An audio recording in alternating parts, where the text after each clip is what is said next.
Say that all whites are racist. Can you expound on that, please? Any white person who was born, raised, and schooled in the United States of America, if you aren't a racist, you're a miracle. Either that or you decided to educate yourself. Because education in this country is about white is right, brown's all right, black's got to stand back.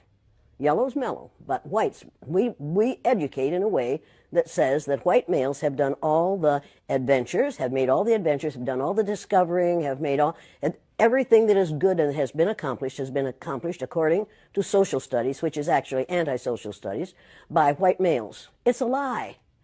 But we do that in order to maintain the myth of white superiority. The myth of race has to be maintained at all costs in this country. Because if white people have to give up the color of their skin as being something that makes them perfect, what do they have left?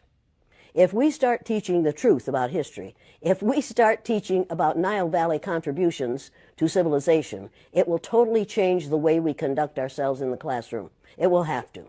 Columbus didn't discover America. You can't discover a place where people are already living. But we celebrate that every October. It's a lie. We need to get over, we need to stop telling the myths and start telling the truth.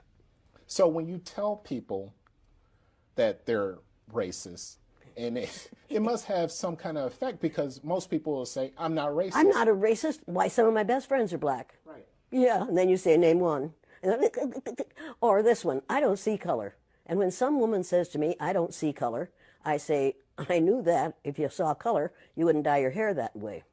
Or I say, if you saw color, you wouldn't wear that shirt with those pants. I believe that you don't see color. It's an attempt to deny skin color. And it's an attempt to deny what's wrong with seeing the color of my skin. Is it all right for you to see me kind of pink? That's okay for me. I don't mind. And I suspect that you don't mind being seen the color you are. You have a right to be what you are. And until people in this country and people in this world get it into their heads that the first modern human beings that evolved on this earth were black women. They evolved in sub-Saharan Africa about 280,000 years ago, and every human being on the face of the earth today has the memory of those black women's genetic structure in their genes. Now, we don't want to admit that, but that's the way it is. And as people moved farther and farther from the equator, their bodies produced less and less melanin, so their hair, their skin, and their eyes got lighter. As they moved into the east, they ate a lot of fish and a lot of vegetables, so their skin took on a different tone. I found that out when I was raising little kids. My husband worked in a supermarket. He was the head of the produce department. And they had lots of oranges that they couldn't sell, so he'd bring them home. And I was feeding my kids orange juice like you never saw in your life. They began to have an orange cast to their skin. I thought they had a liver problem. So I took him to the doctor, and she said, what are you feeding these kids? I said, well, lots of orange juice. She said, stop it if you want them to stop being orange. Now, if you think that skin color isn't anything other than the body's natural reaction to the natural environment, get over it. So if all white people are racist, according to you, can they be reprogrammed? Of course they can. Of course they can. Of How? course they can be. It's called education.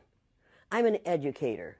The word educator comes from the root duc dus, which means lead, the prefix e, which means out, the suffix ate, which means the act of, and the suffix or, which means one who does. An educator is one who is engaged in the act of leading people out of ignorance.